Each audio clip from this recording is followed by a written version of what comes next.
سلام او درناوی تاسو د سولې پروګرام ګورئ. زه زمریالی عباسین یم. په هیواد کې د سولې لپاره تلوسه او تنده زیاته شوې ده، خو په ورته حالت کې ګامونه کند او ورو پر مخ روان دي او عملي کیږي. له هغې جملې د زندانیانو ازادي طالبان تر اوسه هم ډېر راضي نه دي، ځکه چې د حکومت په وینا دوی شاوخوا 3,000 طالب زندانیان تر اوسه پورې خوشي کړي دي، خو طالبان وایي 15,000 غواړو او تر هغه پورې چې دوی خوشي شوي نه وي نو دا به یو خنډ وي د بین الافغاني مذاکراتو پر وړاندې. د سولې په برخه کې مسایل تر دې هاخوا د پردې تر شا لا پیچلې ښکاري. یوه ناویل شوې او سړې جګړې ته ورته حالت د طالبانو، کابل او امریکا ترمنځ هم محسوس دی. ځینې پوټونه په دې هکله ویل کېږي په مناسبت فرصتونو کې پر هغې هم تم کېدلی شو. خو څه چې مهم دي اوس هم ستونزه شته، چلنجونه شته دي د بین الافغاني مذاکراتو د پیلېدو پر وړاندې. هغه لیست چې آماده شوی دی په هغې هکله هم ګڼ کسان اندېښمن دي او یو مناسب لیست یې نه بولي. تر څنګ یې د طالب زندانیانو ازادي مسله چې طالبان پرې ډېر ټینګار کوي، خو حکومت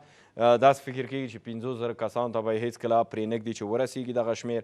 او تر ټولو مهمه د حکومت یو استدلال دا دی چې د طالبانو د بندیانو په منځ کې سلګونه داسې بندیان شته چې هغوی خطرناک دي. خطرناک یې بیا په دې معنی دوی تفسیروي چې په هغې کې سازمان ورکوونکي غټ بریدونه لکه د کابل څو ستر بریدونه چې په هغې کې سلګونو کسانو ته مرګ ژوبله واوښته او هغې جملې د زنبق څلورلارې برید هم شته چې هغې تره اوس زنداني دی. باګرام کې د ریپورټونو په حواله حکومت وایي دوی نشي خوشي کولی. بل هغه کسان چې د سترو بمونو په جوړولو کې، د بریدونو په سازمان ورکولو کې او دغه راز د طالبانو د نظامي برخې تنک تانک یا عمده برخه بلل کېږي، د حکومت استدلال دا دی چې دوی به نه خوشي کوي. دا استدلال تر څومره حده پورې منطقي دی او په ورته حالت کې د زندانیانو ازادي او د بین الافغاني مذاکراتو پر وړاندې د نورو خنډونو لرې کول څومره مهم دي، په دې هکله بحث کوو. له نیکه مرغه دوه ښاغلي میلمانه را سره د ویډیو کنفرانس له لارې دا شیبه لرو. د سیاسي چارو تحلیلګر حبیب هوتکی او دغه راز د افغانستان د سولې د مطالعاتو انسټیټیوټ بنسټګر خلیل الله صافی پر لیکه دی. تر دې مخکې چې ورشو بحث پیل کړو ستاسو مخکې دا ریپورټ کړو. د 50,000 طالب زندانیانو خوشي کول لا هم لانجمنه موضوع ده او حل شوې نه ده. رویټرز خبري اژانس د 5 اروپایي او اسیایي ډیپلوماټیکو سرچینو او افغان چارواکو له قوله ریپورټ ورکړی چې افغان حکومت لا هم د هغو سلګونو طالب زندانیانو له خوشي کولو سره مخالفت کوي چې په باور یې په مرګونو بریدونو کې ګرم پیژندل شوي دي. له دغې ډلې افغان دولت نه غواړي هغه طالب زندانیان خوشي کړي چې په 2019 کال کې د کابل په زنبق څلورلارې کې د موټر بم برید تنظیم کړی و. ناټو بیا وایي چې د طالب زندانیانو خوشي کول د امریکا او طالبانو د هوکړې یوه برخه ده. د افغانانو د خپلمنځي خبرو لپاره د امریکا او طالبانو د هوکړې له مخې د طالب زندانیانو خوشي کول د شرط په توګه مطرح دي. د افغانانو په رهبرۍ د سولې خبرې د روانې شخړې حل لاره ده او دا خبرې ډېرې مهمې دي. هیله مو دا ده چې د افغان دولت په ګډون موږ ټول وکولی شو په دې برخه کې پرمختګ ته لاره هواره کړو او خبرې پیل شي. رویټرز د خپلو سرچینو له قوله زیاته کړي چې لویدیځ هیوادونه هم د خطرناکو طالب زندانیانو د نه خوشي کولو په برخه کې د افغان حکومت له دریځ څخه ملاتړ کوي. د لویدیځ یوه ډیپلوماټ ویلي چې د دغو طالب زندانیانو خوشي کول به له سرې کرښې د پښې اړولو په معنا وي. تا زمانی که 2000 اسیر دیگری امارت اسلامی افغانستان رهانه گردد قطعا و محتوما آغاز مذاکرات افغانی بین الافغانی ممکن نخواهد بود. رویټرز ویلي که د دغو طالب زندانیانو د خوشي کولو پر سر مخالفتونه حل شي نو د افغانانو ترمنځ د خپلمنځي خبرو د پیل امکانات برابریږي. پیچیدگی هایی که به خاطر مذاکرات بین الافغانی وجود داره بسیار ناعاقبت اندیشانه خواهد بود که آدم فکر کنه که به زودی مذاکرات آغاز میشه و نتیجه مطلوبی به دست میاد. ولسمشر ماڼۍ وایي چې طالب زندانیان د ولسمشر د فرمان له مخې د هغوی عمر، روغتیايي حالت او د بند پاتې مودې ته په کتو خوشي کیږي. افغان دولت تر اوسه له 3,000 ډیر طالب زندانیان خوشي کړي دي. تمه ده چې د 50,000 طالب زندانیانو د خوشي کېدو سره به د روانې میاشتې په پای کې د افغانانو خپلمنځي خبرې هم پیل شي. په همدې مسایلو تم کیږو. لکه څرنګه چې یادونه وشوه دوه ښاغلي میلمانه را سره پر لیکه دي. خلیل صافی د افغانستان د سولې د مطالعاتو انسټیټیوټ بنسټګر او رئیس را سره دی او په لومړي ګام کې به دوی سره بحث ته ور داخل شو. دواړو نه منندوی یم یو ځل بیا هم صافی صاحب پوښتنه غواړم په دې ډول مطرح کړم چې څومره د حکومت دا استدلال منطق لري چې یو شمېر هغه بندیان چې ستر بریدونه یې کړي دي او په هغې کې سلګونه کسان وژل شوي یا هم هغه بندیان چې کولی شي د جګړې په ډګر کې ډېر خطرناک تمام شي نه خوشي کوي او پاتې نور خوشي کوي، خو د طالبانو ټینګار بیا ویل کېږي پر دې دی چې همدا د طالبان او همدا زندانیان د دوی د لیست آماده شوي لیست له مخې خوشي شي. دغه ادعا او دغه استدلال د زندانیانو د نه خوشي کېدو په اړه ستاسو په نظر څومره منطق درلودی شي؟ بسم الله الرحمن الرحیم. السلام تاسو قدرمن میلمه او درنو لیدونکو او اوریدونکو ته. تیرو 2 ورځو کې افغان حکومت 400 نور بندیان خوشي کړي چې تقریبا د ټولو آزاد شویو زندانیانو شمېر اوس 3.5 ته نږدې شوی دی. فقط 1.5 زندانیان پاتې دي او په دغه زندانیانو کې د هغه 13 تنو د جملې نه چې خطرناک بلل کېدل 28 تنه خوشي شوي دي. د هغه 14 تنو په شمول چې حکومت د پاره سره کرخه او طالبانو د لومړي قدم کې د خلاصون غوښتنه کوله، هغوی هم ټول خلاص شوي دي. هغه 14 نفر یوازې 2 تنه داسې دي چې دوی ډېر خطرناک بلي. زه فکر کوم دا ډېره د نزاع او اختلاف وړ موضوع نه ده او دغه ټول بندیان به 15 بندیان به د هماغه لیست مطابق چې طالبانو امریکا ته ورکړي او امریکا افغان حکومت ته سپارلی دی د هغې لیست مطابق بلا استثنا خوشي کېږي. زه فکر نه کوم چې د 2 تنو یا 15 تنو او 50 تنو طالب زندانیانو په نه خوشي کولو باندې په افغانستان کې ګواکې سوله او ثبات راځي، بلکې د بندیانو د خلاصون پروسه هغه څه دي چې ژر به د بین الافغاني مذاکراتو د پیل لامل وګرځي او په تاوتریخوالي کې به کمښت راشي. یو مسله چې تاسو ورته اشاره کوئ چې دا به 100 په 100 کې کېږي او دا زندانیان به خوشي کېږي، خو د سولې پروسه طبیعتا د انعطاف پروسه ده. که چیرې واقعا زموږ موخه سوله وي او توافق ته هم که وکتل شي په هغې کې ذکر شوي تر 15,000 زندانیانو پورې په ورته حالت کې توافق کې که څه هم نمونه نه دي مشخص طبیعي ده لیست سپارل شوی دی. اوس پوښتنه دا ده چې که حکومت دا استدلال درلوده چې دوی ځینې کسان مشخص نه خوشي کوي، دغه استدلال ولې پخوا نه دی شوی؟ د دې لیست له عملي کېدو مخکې د زندانیانو د خوشي کېدو نه مخکې د امریکایانو سره شریک شوي دي. آیا امریکایانو په دې هکله ژمنې چې بیرته طالبانو ته ورکړي په هغه موده کې چې باید دا کارونه شوي وای واقعا په ښه وخت کې شوي دي، په مناسب فرصت کې شوي که نه؟ زه موافق یم ستاسو د تحلیل سره. دغه لیست باید لا له مخکې ډېر پخوا، ځکه دا لیست په 13 سپتمبر 2019 کې طالبانو امریکایانو ته سپارلی و او امریکایانو بیا له افغان حکومت سره شریک کړی چې تخمینا 10 میاشتې وشوي. نو څنګه افغان حکومتونه ته ورځ په دې تیرو 10 میاشتو کې دا تفکیک او تشخیص کې او په دې باندې هغه وخت اعتراض وکړي، حتی د بندیانو د خلاصون پروسه دوی کاملا ګونګ او پټه ساتلې وه او بیا په پیل کې کله چې توافقنامه لاسلیک شو همدغه د یو طرف نه هیئت ولېږلو دوحې ته چې طالبانو سره لومړی تماس ونیسي او له بل طرفه یې د بندیانو په نه خلاصون باندې دوی اصرار کوو. اوس هماغه بندیان دي چې هغه خوشي شوي دي او هغه د سرې کرښې 14 بندیان هم خوشي شوي دي. ما وویل چې بلکې دغه 13 تنه زما د معلوماتو بنسټ 13 تنه داسې بندیان وو چې دوی خطرناک بلل، د هغې د جملې نه 28 تنه خوشي شوي دي. نو زه فکر نه کوم چې دا ډېر په ځای استدلال او دلیل اوسېږي او دا بقا هم نه کوي. موږ تاسو وینو چې توافقنامه د امریکا او طالبانو ترمنځ لاسلیک شوي او د ملګرو ملتونو د امنیت شورا تایید کړې ده او دا به تطبیقیږي او دا یوازې هغه بین الافغاني مذاکرات به هم د هماغه توافقنامې د میکانیزم او شرایطو په اساس مخ ته ځي او په هغې کې د بین الافغاني مذاکراتو پیل د همدغه 15 زندانیانو په خلاصون پورې مشروط شوی دی او دغه پروسه به هر څومره ژر چې بشپړه شي د بندیانو د تبادلې پروسه، نو دا به ښه وي د تاوتریخوالي د کمښت او د بین الافغاني مذاکراتو د پیل لپاره. صافی صاحب تاسو بیرته درګرځم، را سره پر لیک اوسئ.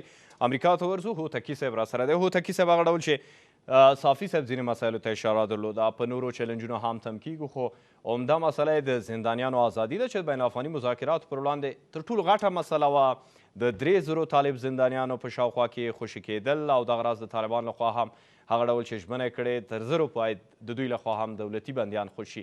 اوس اساسا مسله دا ده چې پر ځینو څیرو د طالبانو لخوا ډېر ټینګار کیږي او حکومت بیرته لکه مطرح چې شول هغوی ډېر خطرناک بولي. صافی صاحب وایي ډېرې خوشي شول نو دا به هم خوشي شي. د طالبانو ټینګار پر دې مسله باندې ستاسو په نظر څومره مناسب دی د سولې طبیعت او فطرت ته په کتو؟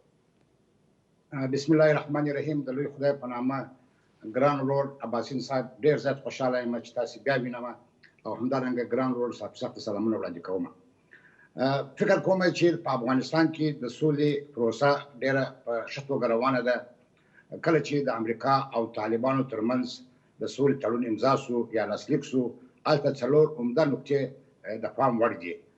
په لومړي سر کې دغه د بندیانو تبادله چې باید د افغان حکومت د طالبانو 15,000 بندیان ایله کړي او طالبان بیا د افغان حکومت 1000 طالبان بندیان ایله کړي. دا شی حتما کېدونکی دی او دغه د خبرو دپاره هغه لومړی ګام دی. دا ګام تقریبا 15% مخته تللی دی. لکه زه چې خبر یم تر اوسه پورې 3500 طالبان ایله سوي دي او د حکومت خوا څخه تقریبا 1500 بندیان ایله سوي دي. دغه یو لوی ګام دی او دا پروسه نور مخته روانه ده. طالبان امریکا طالبانو سره وعده کړې ده، تړون یې لاسلیک کړی دی چې دوی به د 500,000 بندیانو په لکولو کې د افغان حکومت سره همکاري کوي. ولې خبره دا ده چې اوس د افغان حکومت پر ځینو طالبانو باندې ټینګار کوي چې باید هغه خلاص نشي. دا اشتباه په شروع کې وسوله. په شروع کې د امریکا او طالبان ترمنځ داسې مشخصه موافقه لاسلیک شوې چې هلته د بندیانو هویت مشخص کړي چې کوم بندیان باید خلاص شي او کوم بندیان باید خلاص نشي. فقط د طالبانو څخه غوښتنه وکړه چې تاسو موږ ته د 500,000 کسو لیست مشترک کړي چې موږ د افغان د حکومت سره شریک کړو او دغه په مرور د زمان سره د بند خلاص شي. طالبانو همدا کار وکړي. د 500,000 کسو لیست ورته امریکا ته ورکړی دی او امریکا و طالبانو ته حکومت ته سپارلی دی. فکر کوم چې دا پروسه به په مرور د زمان سره کرار مخته ولاړ شي. تاسو پوهېږئ عباسین صاحب چې سوله یو ملي پروسه ده، یو ستونزمنه پروسه ده، یو اوږده پروسه ده. دا ممکن نور مشکلات هم منځته راوړي. ولې زه فکر کوم چې د امریکا حکومت په ډېره جدي توګه سره دا تصمیم نیولی دی چې په افغانستان کې خپلې قواوې وباسي، راکمې کړي او دغه جنجال څخه دوی ځان خلاص کړي.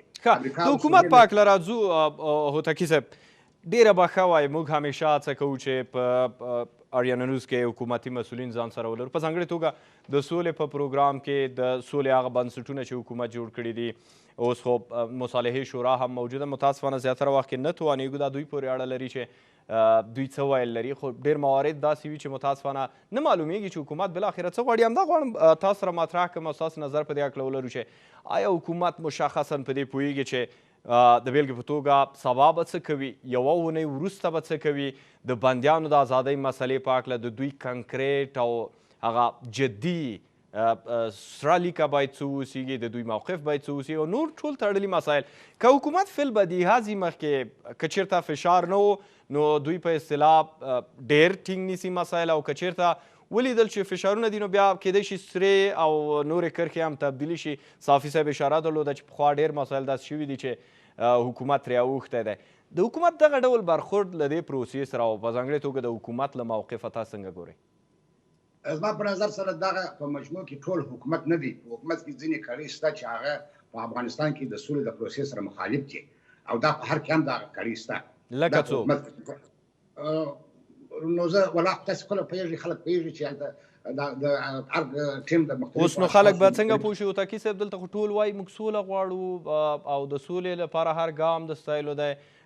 د مصالحې شورا اوسنی رئیس پخوانی اجرایي رئیس ډاکټر عبدالله ته تیر ځل ویلي و چې د ملي یووالي حکومت له 5 کلونه د سولې لپاره یو ورځ هم غوره ده. اوس ولسمشر غني مو هدف دی، هغه هم تورن بلل کېږي، خو هغه هم وایي چې سر مې هم قربان شي زه سوله کوم او دا کوم او نور اړخونه مشخص کو. دا ونه وایي چې حکومت کې څوک دی او دا وایي چې حکومت کې ځینې کړۍ نه غواړي. فکر نه کوي چې دا بحث پیچلی کوي او هره څیره کیدای شي متهمه شي. بله، خو تاسو وګورئ د حکومت د لوړپوړو چارواکو دغه بیانیې او د دوی عکس العملونه چې هغه خپله نور هم جنګ ته ادامه ورکول غواړي. دوی خپلې ګټې خپلې منافع په جنګ کې ویني. دوی مقامونو ته رسېدلي دي، دوی په لوړو مقامونو کې ځای لري. نو دوی ضرورت نه لري چې په افغانستان کې سوله راسي. دوی په جنګ کې د هر څه خاوندان شوله. رابسن د سوري و مصالحې شورا ته چې ډاکټر عبدالله په لاس کې دی، دې شورا اوس پر یو قدم مخته دی اخیستی. دا شورا یا د مصالحې شورا نه برنامه لري، نه اساسنامه لري، نه حتی هغه د دې په تشکیلاتي سیستم کې باید 15 مرستیالان ولري. دوی ونه کړی شوی چې دغه مرستیالان وټاکي. تنها هغه 2 مرستیالان چې د انتخاباتي لارې څخه د په نصیب شوي دي هغه خپل ځای پاتې دي. حتی دوی دغه رهبري شورا نه سر ټاکلي. هوتکي صاحب اشاره کوئ په دې مسایلو کې زیاتره اشارې متاسفانه پاتې کیږو. آیا لږ امکان لري چې راته واضح کړئ؟ ډاکټر خلیلزاد هم څه ورځې مخکې په خپل یو ټویټ کې ویلې یو وارې د تیر کال په اګست میاشت کې دلته په کابل کې موږ سره په مرکه کې ویل چې ځینې کسان دي تخریب کوي. دا ځینې کسان متاسفانه تر ننه هم مشخص نشول چې واقعا دي څوک. که لږ تاسې راته مشخص کوي چې حکومت کې دي سولې پروسې ته ټټر وایي ظاهرا او بیا بیرته عملا مخالفت کوي او غواړي تخریب وکړي، دا به څوک وي؟ دا اکثره هغه کسان دي چې دوی پخوا په پخوانیو تنظیمونو پورې اړه درلودله او دوی د جنګ له لارې څخه ډېرو لوړو مقامونو ته ورسېدله. دوی د ډېرو غټو بلډینګونو خاوندان شوله. دوی ډېرې دا پیسې خاصیتونه ډاکټر عبدالله هم لري، موخه مو ډاکټر عبدالله دی؟ نه تنها عبدالله په شمول د عبدالله خو یو تقریبا هغه خپل موقف یې تغییر وکړی. په اخر مسابقه کې ستاسو سره وویل چې دا اوسنی موقف زما دپاره ډېر ښه دی، زه ډېر ښه خدمت کولی شم. دی یو ځل سر اوس مغز اوس سر ته راغلی. نو زه پوهېږم چې په هر کې هم ځینې کړیا شته، په د سولې په سرا کې هم شته. دا کسان ګرده خلک پېژني. هوتکي صاحب تاسې پېژنئ مشخص چې نوم ولري؟ زه خو یو پر ځان زه فکر نه کوم چې امرالله صالح دي د سولې لپاره پوره ژمن وي. دی د طالبانو سره داسې خاص ضدیت لري. همدا ډول رشید دوستم د طالبانو سره ډېر سخت مخالفت لري، ځکه طالبان چې راځي اولینه محکمه به د رشید دوستم کوي. رشید دوستم په زرونو طالبان وژلي دي، د بشري حقوقو د خلاف سره دي سره شکنجې ورکړي دي. دا د طالبانو نه هېرېږي. یعنې کلام ځواب مو واخلو، امرالله صالح او جنرال اوس مارشال شوی عبدالرشید دوستم هغه دوه څیرې دي پر سر کې چې د سولې پروسې تخریب کوي. دغه د مارشالۍ رتبه ورکول دا خپل د سولې لپاره یو لوی خطر دی. دا د سولې د پروسه که دا خو بل چا ورکړه، دا رتبه ورکړه ولسمشر غني. نو ولسمشر غني خطر پې که تخریبوي سوله؟ نه، دا د اشرف غني د خوا نه ده سوی. دا کله چې د امر خو فرمان د ولسمشر غني دی هوتکي صاحب. دا چې شاته یې څوک دي کېدای شي په هغې اړه ووایي، خو فرمان ولسمشر ورکړی.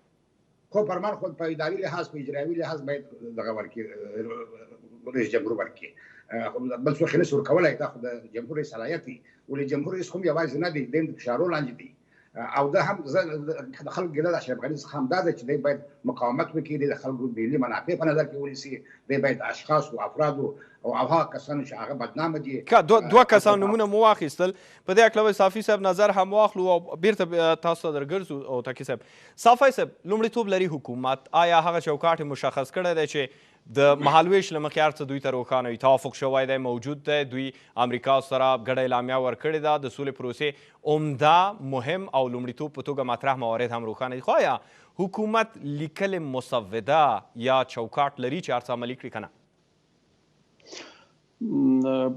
څو کاله وړاندې کله چې ښاغلی معصوم ستانکزی چې اوس د حکومت د مرکچي پلاوي مشر دی د سولې د دارالانشا رئیس و، نو دوی 14 مواد تشخیص کړي وو، 14 موارد چې هغه اختلافي مواردو له طالبانو سره و.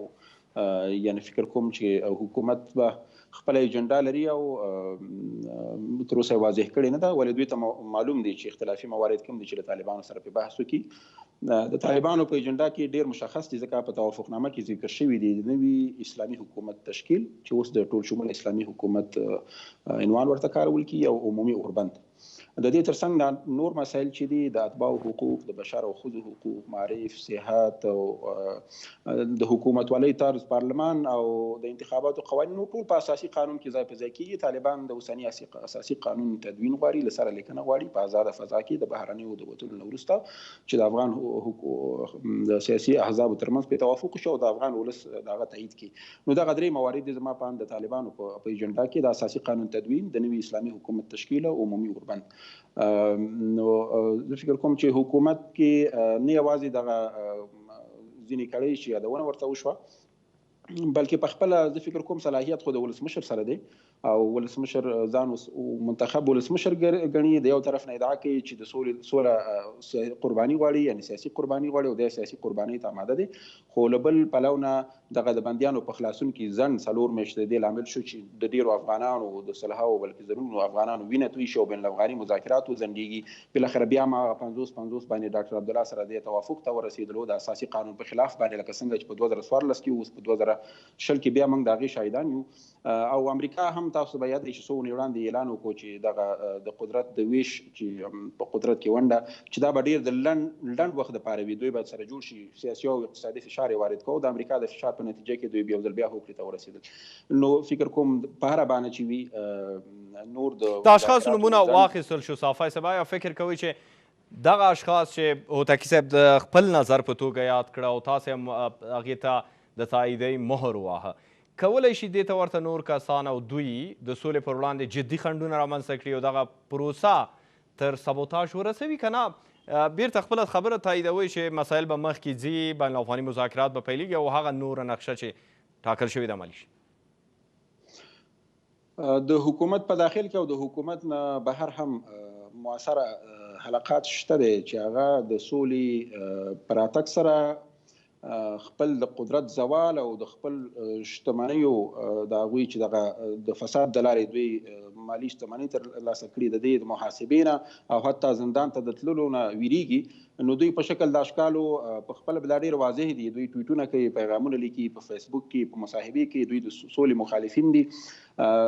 فکر کوم طالبان د انتقام جویي هیڅ نه لري او ځکه سوله په عفو او گذشت او باندې کېږي، طالبان د انتقام جویي هیڅ نه لري. ولې دغه کړۍ شته دی، خو دا زه فکر کوم ما مخکې یادولو چې ولسمشر صلاحیت د ولسمشر سره دی د قانون له مخې، او اوس چې د حکومت دواړه مشران چې اول او دویم اشخاص دي په حکومت کې ډاکټر صاحب غني او عبدالله سولې ته ژمنتیا ښیي، نو که دوی په خپل موقف باندې کلک ودرېږي او د امریکا فشار هم جریان ولري، زه فکر کوم چې دغه خلک نشي کولی چې سولې په وړاندې دغه د سولې مخالفې کړۍ چې د سولې لپاره د نور دوی خنډونه جوړ کړي. لومړیتوب څه دی؟ تر دې وروسته باید کوم کارونه وشي چې هم د یو چلنج په توګه مطرح دي او په ورته حالات کې کولی شي د غوټې د یو پرانیستونکي عمل په توګه پرې حساب وشي؟ لومړی خو دا دی چې دغه بندیان باید هر څه ژر خوشي شي، ځکه دا خو خوشي کېږي یا یو میاشت وروسته یا 2 میاشتې او یا 6 میاشتې، هر څومره ژر چې دا خوشي شي په تاوتریخوالي کې به کمښت راشي او مذاکرات به پیل شي. دویم، په نوې کابینه کې په اساسي په محوري پوسټونو باندې باید سولې ته ژمن خلک وګمارل شي، او دریم دا چې دغه سیاسي احزاب مؤثر سیاسي احزاب هغه چې طالبان غواړي په مذاکراتو کې دوی باید شامل اوسي، ځکه دوی افغانستان په مختلفو سیمو او اقوامو کې نفوذ لري او په تیر کې د طالبانو سره په جنګ کې واقع شوي. حکومت باید د دوی ملاتړ د ځان سره ولري په مذاکراتو کې، لکه حزب اسلامي او جمعیت اسلامي. حزب تر اوسه خپل ملاتړ نه دی اعلان کړی او د جمعیت مشر استاد صلاح الدین رباني هم پر خپل مخالفت څرګند کړی، ویل چې دوی خپل استازی نه دی معرفي کړی. د دې ترڅنګ پخوانی ولسمشر حامد کرزی، استاد سیاف او خلیلي صاحب محقق او د دوستم په شمول نور مؤثره شخصیتونه او احزاب چې دوی ملاتړ باید حکومت د ځان سره ولري. بله موضوع ډیره مهمه دلته دا ده چې طالبان شرعي استدلال به کوي په راتلونکي سیاسي نظام باندې، د شرعي نظام په تنفیذ باندې، په اساسي قانون باندې. دغه مرکچي پلاوی چې دی په دې کې ځینې د حکومت نمایندګان دي او نور اکثره د سیاسي احزابو استازي دي، یعنی دا د سیاسي ملحوظات په کتو باندې ټاکل شوی ټیم دی، نه په علمي او تخنیکي لحاظ باندې ډېر پیاوړی ټیم نه دی. باید حکومت د فقیه جید علماو یو بورډ جوړ کړي چې دوی په شرعي مسایلو او اساسي قانون باندې طالبانو سره استدلال وکړي او خبرې اترې وکړي. دا اړین ګامونه دي چې د سولې پروسې ته سرعت ورکړي او مذاکرات به د بری لور ته بوځي. مننه صافی صاحب. هوتکي صاحب لیست یادونه وکړه صافی صاحب او دا مهمه خبره هم بلل کېږي. موږ توقع هم دا کېږي چې ګام په ګام خنډونه او مشکلات له دې برخې لرې شي، بین الافغاني مذاکرات پیل شي، چیرې چې د افغانستان د راتلونکي برخلیک په اړه به خبرې اترې کېږي. خو اساسا اوس په لیست باندې ستاسو نظر څه دی چې بیا کتنه ممکنه ده؟ حکومت څومره دې ته حاضرېدلی شي په ورته حالت کې هغه څیرې چې په دې لیست کې مشخص شوي دي او حتی څو ورځې مخکې موږ ریپورټ ترلاسه کړی چې د کرونا ټسټونه یې هم د تطبیقېدو په حال کې دي چې د مذاکراتو د پیل نه مخکې دوی باید معلوم شي. د لیست او دا افراد او څیرې چې په دې لیستونو کې دي څومره به بیا یوه نوې موضوع شي کېدای شي هغه هم اضافي ډېر وخت واخلي؟ متاسفانه د افغانستان حکومت د افراد او اشخاص څخه جوړ شوی دی چې هغه هر یو په یو تنظیم یا په یو ګروپ یا په حزب پورې اړه لري. دغه کابینه چې اوس نوې جوړېږي مخ په جوړېدو د تاسو لا وګورئ په دې کې هم هیڅ شایستګي، هیڅ لیاقت او اهلیت او تخصص په نظر کې نه دی نیول شوی. د رئیس خو د پخوا څخه معلوم و چې په دې کې هیڅ هغه تخنیکي خلک، هغه متخصص خلک، هغه علمي خلک چې د سولې په میکانیزم باندې پوه شي، د سولې په خبرو باندې پوه شي، د سولې د خبرو توان ولري، حتی د طالب په ژبه پوه شي، داسې اشخاص او افراد ډېر کم دي. هلته دا لیست زیاتره د اشخاصو او افرادو د کورنیو د غړو د خوشحالولو په خاطر سره جوړ شوی دی. د مثال په توګه په دې لیست کې د رشید دوستم زوی د باتور دوستم په نامه سره د افغانستان د خلکو د نماینده په توګه د استازو په توګه د طالبانو سره خبرې کوي چې دا یو غټ اشتباه ده او دا یو غټ جرم دی. همدا ډول د خالد نور په نامه سره یو بل ځوان الکۍ چې زه فکر نه کوم چې د دې یا افغاني سمزدی یا پښتو سمزدی د څو ورځې په لندن کې عسکري اکاډمي ولوستله، اوس راغلی د افغانستان د خلکو په نمایندګي د طالبانو سره خبرې کوي. دا خپل اصول ترشخند دي او تاسو په مقابل کې طالبان هیات وګورئ چې هغه ډېر په لوړه سویه دي. هغه کسان دي چې هغو نن خپل ځانونه په امریکا وپېژندله، په یورپ یې وپېژندله، په جرمني یې وپېژندله، سفرونه یې وکړله، سیاسي دریځ یې معلوم سو. زه فکر کوم چې باید په دغه لیست کې هر څه یو د افرادو او اشخاصو د دوی د درایت او وړتیاو خبره ده. بله مسله د موقفونو ده. هغه ډول چې تاسو یادونه وکړه عباس ستانکزی د طالبانو د مذاکراتي ټیم د بین الافغاني مذاکراتو لپاره له مخه اعلان شوی دی. ریپورټونه دا هم وایي چې هغوی دریځ مشخص لري چې باید په بین الافغاني مذاکراتو کې دا وار له امریکا سره تر مذاکراتو وروسته څه وایي. خو آیا پوښتنه دا ده چې دلته موږ پوهیږو چې کابل کې آیا په دې هکله معلومه ده چې بین الافغاني مذاکراتو پر مهال څه ویل شي، بین الافغاني مذاکراتو بڼه به څنګه وي او هلته به بالاخره پر څه ټینګار کیږي، له څه به دفاع کیږي او کوم موارد به د لومړیتوب په توګه مطرح وي. یعنې دغه تقابلي حالت ته په کتو د عمومي محتوا له اړخه آیا د کابل لیست هغه لیست دی چې پرې حساب کیدی شي؟ زه فکر نه کوم په هېڅ وجه. زه فکر کوم چې د خبرو په اجنډا کې به لومړی شی طالبان د افغانستان د اوسني سیاسي سیستم تغییر وغواړي، یعنې د جمهوریت څخه و امارت. طالبان به د افغانستان د اوسني بیرغ تغییر وغواړي، د تور سپین سور څخه و سپین بیرغ ته. دا به طالبانو غوښتنې وي. د طالبانو مقابل کې باید داسې کسان وي چې د طالبانو د دغو غوښتنو ته په منطقي لحاظ، په حقوقي لحاظ، په سیاسي لحاظ جواب ووایي. او زه فکر نه کوم نو په دې هکله به د باتور دوستم څه جواب ولري. داسې کسان چې هغه د جمهوریت او د امارت د تفاوت نه پوهېږي چې جمهوریت څه معنا او امارت څه معنا. په دغه او بله خبره حتی تاسې ولیدله چې خپله د جمعیت اسلامي هلته 3 نفره په د خبرو په هیات کې شته. پرون د صلاح الدین رباني انکار وکړي چې هلته زموږ هیات وجود نه لري. نو دغه حفیظ منصور یا بل د هغه مجرو د خپله د جمعیت خوا څخه معرفي شوي دي. چونکې اوس په جمعیت کې یو ډېر غټ انشعاب راغلی دی، ګډوډي راغلې ده، په څو حصو تقسیم شوي دي. هغه کسان چې معرفي شوي وو هغه د بل ادرس څخه وو، بل د جمعیت ادرس څخه وو. دغسې د افغانستان په هیات کې ډېره ګډوډي را روانه ده. یا هغه ښځې چې انتخاب شوي دي، هغه ښځې تنها د کابل د دغه مرکز په حالاتو خبر دي. دوی د کندهار د ښځو په حالات، د پکتیا د ښځو په حالات، د بدخشان د ښځو په حالات باندې خبر نه دي چې د بدخشان ښځې څه غواړي، د کندهار ښځې څه غواړي، د پکتیا ښځې څه غواړي. دلته هم باید داسې ښځې وټاکل شي چې هغه د افغانستان د جامعې څخه راولاړ شي. ډېره مننه کوم موتقي صاحب. په ټوله کې پوښتنې ډېرې زیاتې پاتې کیږي، مسایل د پردې تر شا هم ویل کېږي تر ډېر پیچلي او مهم دي. خو هغه څه چې تر دې وروسته مهمه ده د بین الافغاني مذاکراتو د پیل پر وړاندې د موجودو خنډونو له منځه وړل او تر هغې مهمه د ټولو پړاوونو په چټک ډول ترسره کول دي. آیا دغه توافق له مخې چې امریکا او طالبانو کړی 14 میاشتې د افغانستان د سولې وروستۍ پروسه ده، او آیا په همدې وخت کې به توافق دا امر کوي چې ټول امریکایي ځواکونه وځي او بالاخره طالبان به یوازې امریکا ته ورکړې ژمنې د نړیوال چوکاټ په اصولو کې مراعاتوي؟ او دلته بیا نو د افغانستان قضیه څنګه کیږي؟ آیا جګړې ته د پای لپاره د وخت په چوکاټ کې مهم او عمده پروګرامونه په پام کې دي او که نه؟ په دې تم کیږو، خو تر لږ ځنډ وروسته راسره پاتې شئ.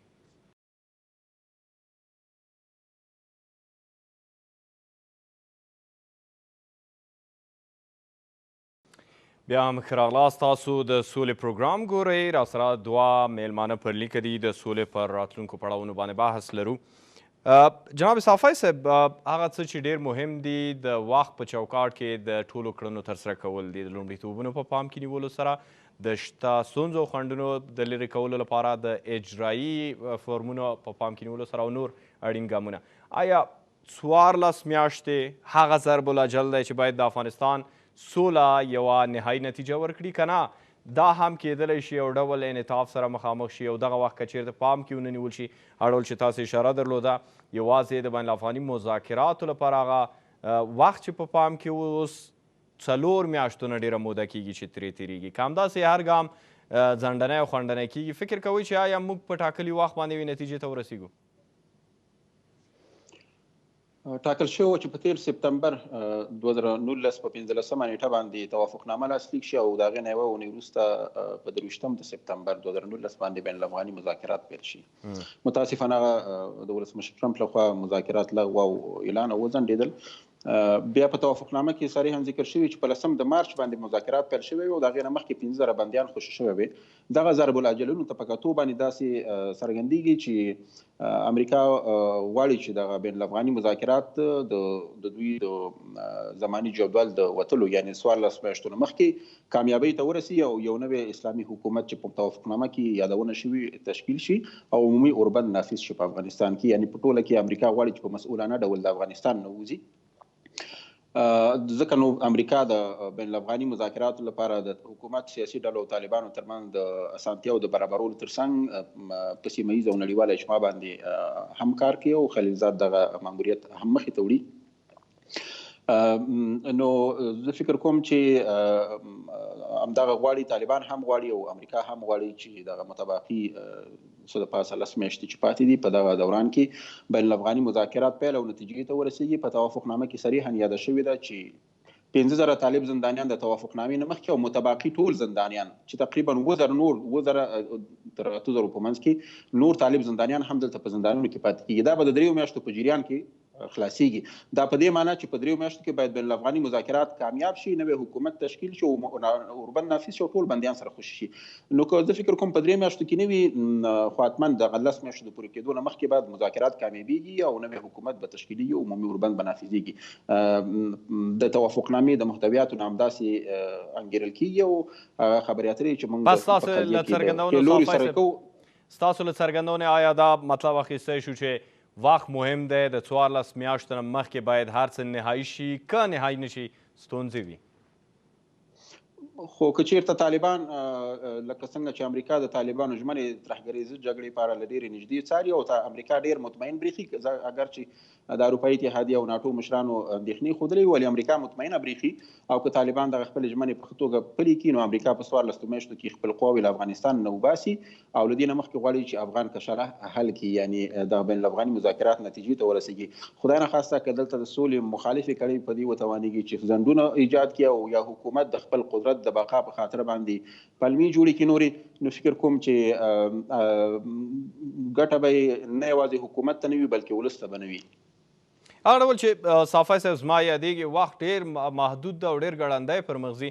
تیر کال په همدې وخت کې 8 پړاو مذاکرات روانو د طالبانو او امریکا ترمنځ او ګمان کېده چې څو ورځو کې شاید نهایي شي مسایل یا یو میاشت یا کم او ډېر زیات وخت ونیسي. خو موږ ولیدل چې وغځېده او له همدغې ورځې چې زما په یاد دی اوس ذهن ته راځي دا د 1 کال تېرېږي. 1 کال په دې چټکۍ ترسره کېږي او دا دی موږ د 1 کال شاوخوا نوره موده لرو چې ټول مسایل باید نتیجه ورکړي. تاسې باید زندانیانو مسله نهایي کړې وي، بین الافغاني مذاکرات پیل شوي، څو پړاو ترسره شوي، په جزیاتو د امارات او جمهوریت په شمول بحث شوی او بالاخره د یو نوي نظام حتی د تشکیل په هکله پرېکړې وشي. دا 14 میاشتو کې ممکن برېښي او پوښتنه دا ده که د دې 14 میاشتو له چوکاټ او فریمه بهر وځو او دا کارونه په همدې وخت کې نه کېږي او هلته امریکا او طالبان ترمنځ ستونزه دا وي چې تاسو خو ژمنه کړې او 14 میاشتې پوره دي، نو فکر نه کوئ چې یو ډول بیرته ډېر مسایل له سره کېږي او مسایل به لا پیچلي شي، تاوتریخوالی او جنګ سره تړلي مسایل؟ یو خو دا د طالبانو موقف تاسو یادونه مو کړه شیر محمد عباس تانزي هغوی د بین الافغاني مذاکراتو لپاره د خپل مذاکراتي ټیم مشر ټاکلی، هیئت معلوم دی، ځای معلوم دی او اجنډا هم معلوم او مشخصه ده. د طالبانو د خوا نه به ډېره ستونزه نه وي.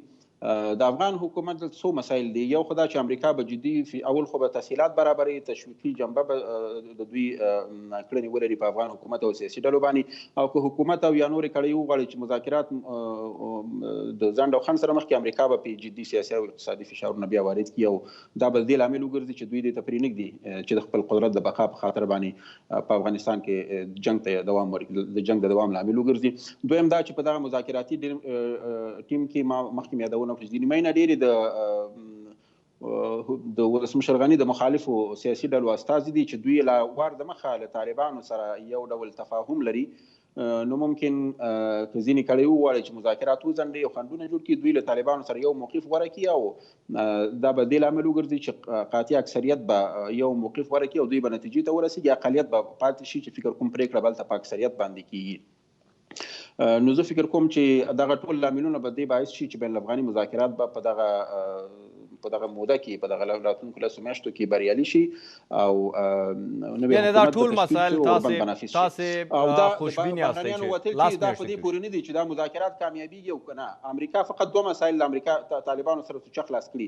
د طالبانو اساسي هدف په 14 میاشتو کې د بهرنیو ځواکونو وتل، خو هغه مشروط دی د امریکا هغه ژمنه چې طالبانو نه اخیستې د ترهګریزې جګړې په اړه باندې. طالبان هم ژمن برېښي چې دغه خپلې ژمنې پلي کړي او امریکا یې هم څاري. فکر کوم که دوی خپلو کې سره قناعت ته ورسېږي نو دا د دې لامل نه ګرځي که دلته مذاکرات نه کامیابیږي چې ګواکې امریکا به بیا په افغانستان کې پاتې کېږي. نه، نو که امریکا وځي او مذاکرات نه کامیابیږي نو هلته به باعث معلوم وي چې څوک د مذاکراتو د ځنډ لامل ګرځي. ما وویل چې دا به دوی باعث نه شي چې د قدرت د بقا په خاطر باندې دوی به وتوانېږي چې د نړیوالې ټولنې او افغان ولس په وړاندې یعنې دا 14 میاشتې د امریکا او طالبان ترمنځ توافق چې شوی دی د هغې څه د پاسه 4 میاشتې اوس تېرېږي او 10 میاشتې نور وخت پاتې. په دې وخت کې هغه شیان باید تطبیق شي که بین الافغاني مذاکرات کامیابي که ناکامیږي او هره ټکه د افغانستان پر برخلیک ولیږي. نو زه فکر کوم دا کافي وخت دی. دلته ټول اختلافي مسایل چې دي هغه په اساسي یو متفقه اساسي قانون کې ځای په ځای کېږي چې دغه ټولې ډلې طالبان، سیاسي مطرح او سیاسي او جهادي احزاب او حکومت راتلونکی نوی اساسي قانون د یو ملي وثیقې په توګه ومني او د افغان ولس لخوا هغه تایید او تصویب شي. دا د حل لاره ده چې په افغانستان کې په راتلونکي کې سوله او سیاسي ثبات دواړه تضمینولی شي، هم د سیاسي ډلو لپاره طالبان حکومت او سیاسي احزاب او هم د افغان اتباعو حقوق دا تضمینولی شي. زه فکر کوم دا به ډېر لانجمنه نه وي. د دواړو لوري علما احناف او په احنافو کې د مسلک د دیوبند پیروان دي او دوی کولی شي چې یو بل ته ښه قناعت ورکړي. یوازې د حکومتولۍ په طرز باندې به اختلافي طالبان په دې برخه کې انعطاف کوي. هغوی اوسنی جمهوریت نه مني ولې د خپل امارت په ټینګار به هم زیات ترکیز ونه کړي او داسې یو درېیمه صیغه به د حکومتولۍ دپاره وکارول شي چې ټولو ډلو او افغان ولس ته د منلو وړ وي. په قدرت کې عادلانه ونډه او د اتباعو حقوق ما مخکې مې د نور مسایل چې دي د ملي شورا انتخابات او د ولسوالیو د شورا انتخابات، دوی سره طالبان ډېر اختلاف، فقط ریفورم غواړي. په طالبان په ټوله کې د نظام لنګېدل نه غواړي بلکې د نظام اصلاح چې د هغه د امنیتي سکتورونو قضا او څارنوالۍ کې عمیق اصلاحات او د دې غیر سیاسي کول، د حکومت د حکومتولۍ طرز هغوی بدلول غواړي. دا دوه مسایل شو، اختلافي مسایل شو. دا یو اختلافي مسله شوه او بل د ولسمشر یعنې د هیواد د زعیم ټاکل په دغه ډول انتخابات چې دا اوس دی دوی نه مني. نو دغه دویمه اختلافي، دغه دوه اساسي اختلافي ټکي دي او زه فکر کوم چې او دا باید 10 میاشتو کې وشي او تاسې باوري یاستئ چې هغه مذاکرات ډېر لازمن او پیچلي وو د طالبانو او امریکا ترمنځ، خصوصا د ترهګریزې جګړې تعریف او د هغې دپاره د ژمنو اخیستل او د بهرنیو ځواکونو وتل چې هغه زماني جدول چې طالبانو غوښتلو 15 کالو نه بالاخره 14 میاشتو ته راغی. هغه ډېر پیچلي مسایلو نسبت بین الافغاني مذاکرات زه فکر کوم چې بین الافغاني مذاکرات به ژر نتیجې ته ورسېږي. خو موږ ګورو چې ځینې ډېر عادي مسایل ډېر زیات وخت نیسي. افاظ صاحب تاسې ورته ډېرې ښې اشارې درلودې.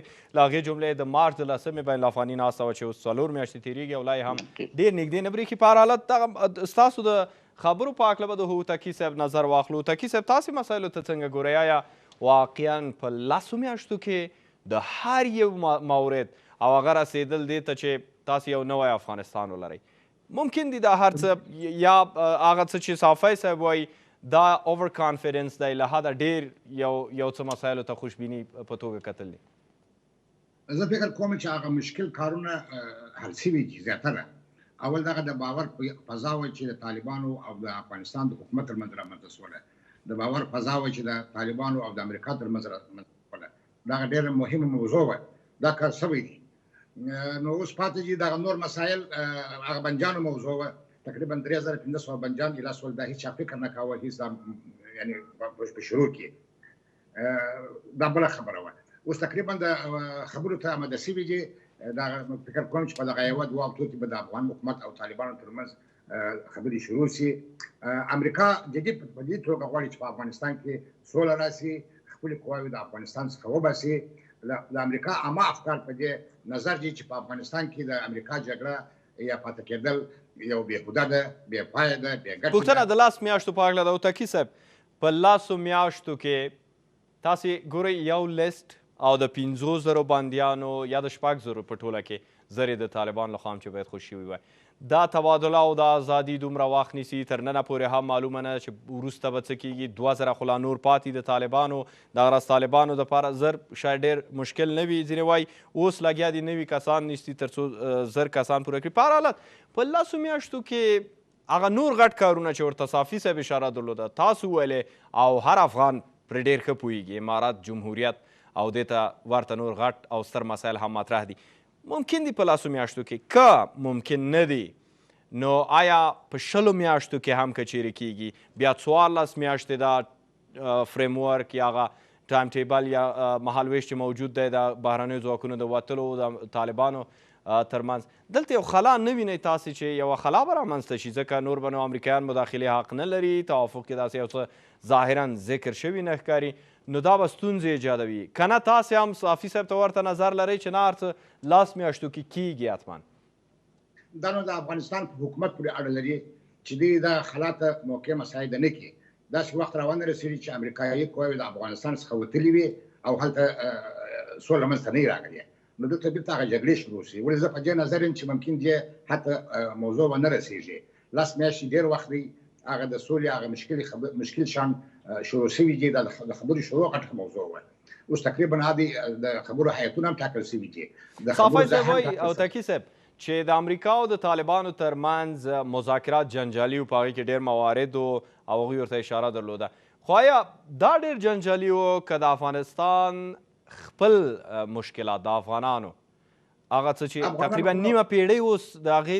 طول هغه موده چې تېرېږي افغانان خپلو کې جوړ رانغله طالب به له شمال ائتلاف سره څنګه تعامل کوي د ولسمشر غني اوسنی حکومت به راتلونکي ګامونه څنګه مسایي دوی په داسې حال کې چې یوه خبره ډېرو اذهانو ته روښانه ده او ډېر پرې بحث کېږي تاسې دواړو ورته اشاره درلوده چې حکومت خو به بدلیږي نوی نظام مطرح ده نه یوازې نوی حکومت دا به څنګه کېږي په دې 10 میاشتو کې خو زه فکر کوم چې نظام خو تیار دی جوړ دی نظام خو تغیر نه کوي اگر که ډېر تغیر وکړي ممکن د نظام نوم تغیر وکړي او هغه هم زه فکر کوم چې په اوسني نظام کې په اوسني سیاسونو کې اکثره کسان یې طالبان یعنې څنګه به د نظام نوم تغییر کوي خو طبیعتا بحث خو له همدې ځایه پیلېږي تاسې لرئ جمهوریت طالبان وجنګېدل تقریبا 2 لسیزه د امارات په نامه 6 کاله یې هم تر هغې مخکې په همدې نامه حکومت وکړه افغانستان کې نو دا خو ډېره جنجالي ستونزه ښکاري نو بیا که نوی حکومت راځي نو نوی نظام نه دی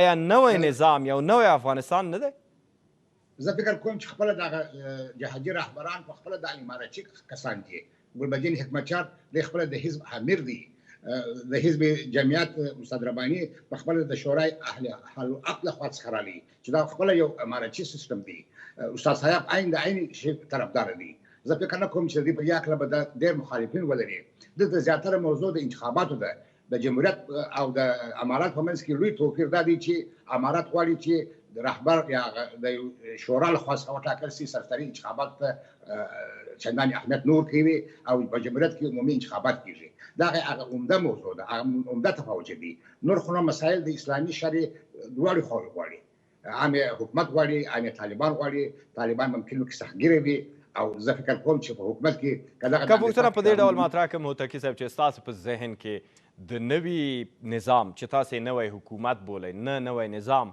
په هر حالت څنګه به وي یعنې انتخابات امیر په منځ کې څه شی دا اوس چې موږ او تاسې بحث کوو آیا ابتداء له یو ساعت بحث وروسته دې نتیجې ته رسېدی چې احتمالا څه نوم ولري په هغې کې به امیر وي که انتخابات نو څنګه کېدلی شي په 10 میاشتو کې بیا موږ ټولو ستونزو هلته خوشبین اوسو چې دا به په همدې موده کې حتما حل کېږي خو دا خبرې خو بیا وروسته کېږي دا قانون جوړول د حقوقو معلومول د انتخاباتو شکل کول دا خبرې کله چې د سولې خبرې بریالیتوب ته ورسېدلې بیا کله چې پر اساسي قانون باندې بحث کېږي زه فکر کوم چې په دې وخت کې به اساسي قانون ته هم تغیر ورکړل شي بیا کله چې د ښځو پر حقوقو باندې خبرې کېږي دا په قانوني لحاظ په قانون کې زیات کول کېږي اوس فعلا تنها او تنها دغه دوې متخاصمې ډلې یو سولې ته سره رسېږي چې دوی هغه پخوانۍ جګړې هېروي او د راتلونکي افغانستان په هکله فکر کوي ممکن بیا ځینې کمیسیونونه وټاکل شي چې هغه د حکومت خاص کوم داسې اشخاص او افراد چې هغه په حقوقي او سیاسي مسایلو کې وارد دي طالبانو ته قناعت ورکړي. طالبان پوه شي په اوسني وخت کې په افغانستان کې اماراتي سیستم یعنی ضرور نه دی. نن نړۍ په 21م قرن کې روانه ده. ټول جهان کې حکومتونه د انتخاباتو لارې ټاکل کېږي. ولې متاسفانه په افغانستان کې انتخابات بدنامه شوله. کاشکې موږ داسې انتخابات کړي وای چې هغه موږ نن سر لوړ وای و دنیا ته و خپل ملت هم سر لوړی وای. تاسو وګورئ چې انتخابات په څه ډول سره وسوله. نه وړونکي معلوم شو نه بایلونکي معلوم شو. هغه چا چې رای ډېر یو وړلې هغه مادي په حال کې ناست دي. هغه چې رای یو نه وړلې هغه بیرته پر خپل ځای باندې ناست دي. بیرته هغه وزیران هغه کسان هغه معاونین هغه اس موږ د انتخاباتو څخه یو ښه نتیجه لاسته نه لہذا آیا لنډ ځواب کرا کوي که چیرې وکتل شي د امریکا او طالبانو ستونزه ډیره ژوره وه چې له جنګ پیل شوه او په مذاکراتو تقریبا یو توافق ته ورسېدل او بل لور ته د افغانانو رابړاو ستونزه چې په جنگ پیل شوې په جنگ یې ادامه پیدا کړې په جنگ تغییر او تبدیل راغلی دی د تقریبا نیمې پیړۍ په اوږدو کې نن هم ورته وضعیت دا غټه ستونزه ده چې افغانان خپلو کې یو توافق ته رسي که نه هغه غټه ستونزه وه چې صافي صاحب ویلی چې د امریکا او طالبانو ترمنځ توافق اوس څنګه کیدای شي یو قضاوت وکړو چې موږ اصلي او تر ټولو پیچلي پړاو ته تر دې وروسته د بین الافغاني مذاکراتو په چوکاټ کې داخلي یو که نه اصلي مسایل د امریکا او طالبانو د توافق په چوکاټ کې حل دي؟ تاسو وګورئ چې د طالبانو اولین دشمن امریکا وه چې د طالبانو رژیم یې ړنګ کړي. طالبانو چې پر امریکا او طالبان یې بمباردمان وکړي. امریکا او طالبانو کورونه یې خراب کړل. طالبان یې د افغانستان څخه وشړل. وخت چې طالبان وجهت حاضر شول چې د امریکا سره یې سوله وکړه او امریکا فکر کاوه چې طالبانو چې پر امریکا باندې حمله وکړه دغه د سپټمبر 11 موضوع د طالبانو په کومک وسوله. یعنې دغه عددي دښمني ډېره غټه وه. ولې طالبان حاضر شوله امریکا حاضر شوله دې سره کښېني په خبرې سره وکړي. لنډ ځواب راکړئ تکي صاحب وخت ډېر نه لرو. د امریکا او طالبانو توافق سفر ډېر سخت او وخت ونیو که د افغانانو یعنی د طالبانو د نظام د افغانستان د نورو اقشارو ترمنځ مذاکرات به ډېر سخت او ډېر وخت نیونکي اوسي.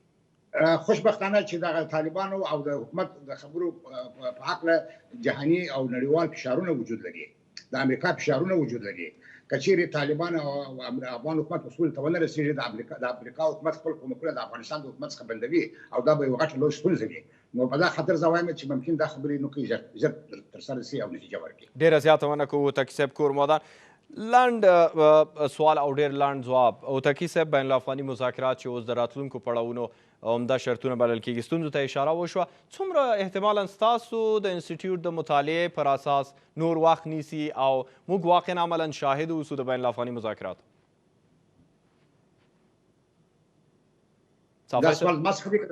صافی صاحب د طالبانو د نظام تر نسکورېدو پورې هغه ټولې متخاصمې ډلې چې د قدرت په سر یو له بل سره جنګ کړی و د دوی ترمنځ فکري عقیدوي او سیاسي او قومي تضادونه موجود و. د بون په کنفرانس کې د څو اونیو په ترڅ کې دوی په یو حکومت باندې او نظام باندې هوکړې ته ورسېدل او د هغې په نتیجه کې موقت حکومت او بیا انتقالي حکومت او نوی اساسي قانون په لویه جرګه کې د څو ورځو په ترڅ کې دوی هلته تایید او تصویب کو. نو 10 میاشتې کافي وخت دی. زه فکر کوم ما یادونه وکړه چې امریکا غواړي په مسؤلانه ډول د افغانستان نه وځي او د مسؤلانه وتلو دپاره به دوی په افغان حکومت او سیاسي ډلو باندې فشار وارد کړي او د هغوی د فشار په نتیجه کې به دوی اړ شي چې طالبانو سره بین الافغاني مذاکرات صافی صاحب نتیجه به واخلو. بالاخره بین الافغاني مذاکرات یو میاشت وروسته 2 میاشتې یعنی یو اټکل چې ستاسو انسټیټیوټ په دې برخه کې لري یا مطالعه مو کړې نتیجه به څه وي؟ احتمالا څومره وخت نور ونیسي چې عملا پیل شي؟